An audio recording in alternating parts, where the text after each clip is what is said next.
jaksa. Dilimpahkan kan ada tinggal nunggu berkas itu bolak-balik ya.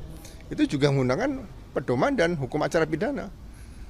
3 kali bolak-balik antara jaksa, peneliti dan penyidik, ya 14 hari dan 7 hari tadi, 3 kali. Kalau itu tidak bisa selesai harus digelar perkara. Dan diarahkan biasanya penghentian penyidikan. Jaksa tidak akan menerima berkas perkara yang tidak jelas, kemudian dia melakukan upaya penghentian penuntutan atau SKP 2 biasanya seperti itu. Jaksa tidak akan pernah mau. Jaksa tidak akan menerima barang mentah kemudian disimpan supaya matang, nggak akan pernah matang seperti itu. Ibaratnya seperti itu, ya kan?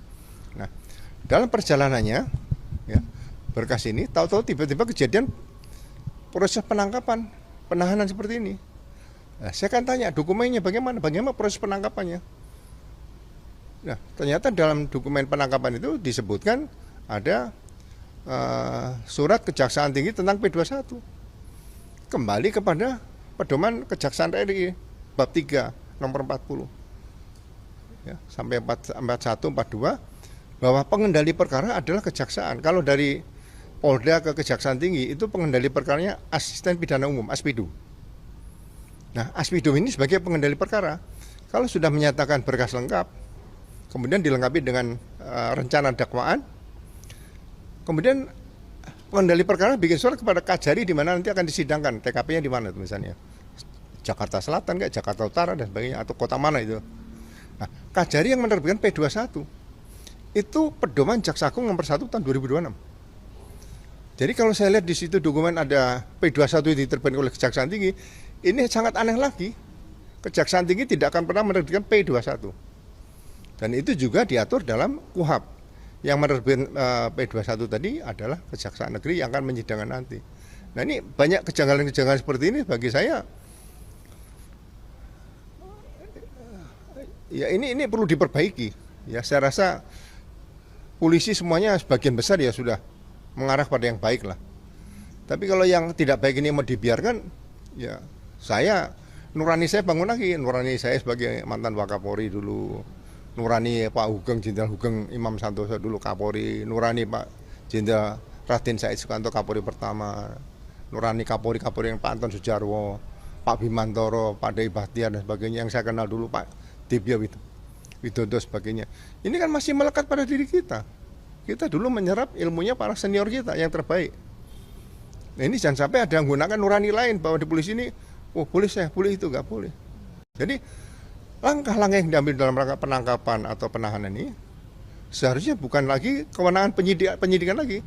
Itu harus ada petunjuk dari jaksa peneliti.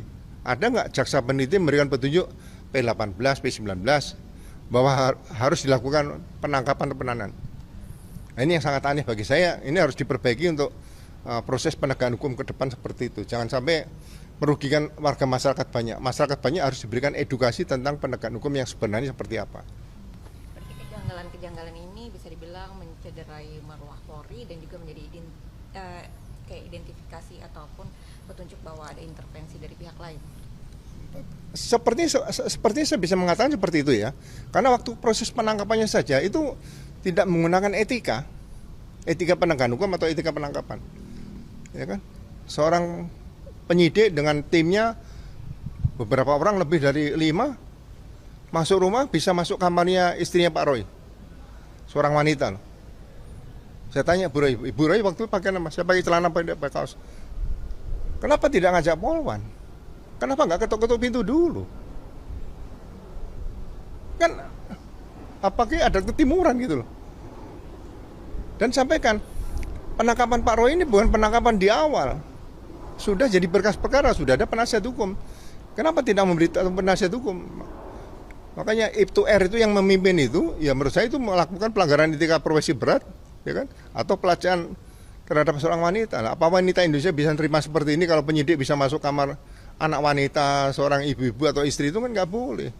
Di Amerika aja kalau ada seperti ini, menangkap tersangka kemudian HP istrinya dilihat gitu, dipecat polisi itu. Nah, saya merasa sebagai Kadipropam, saya keberatan dengan cara-cara seperti ini.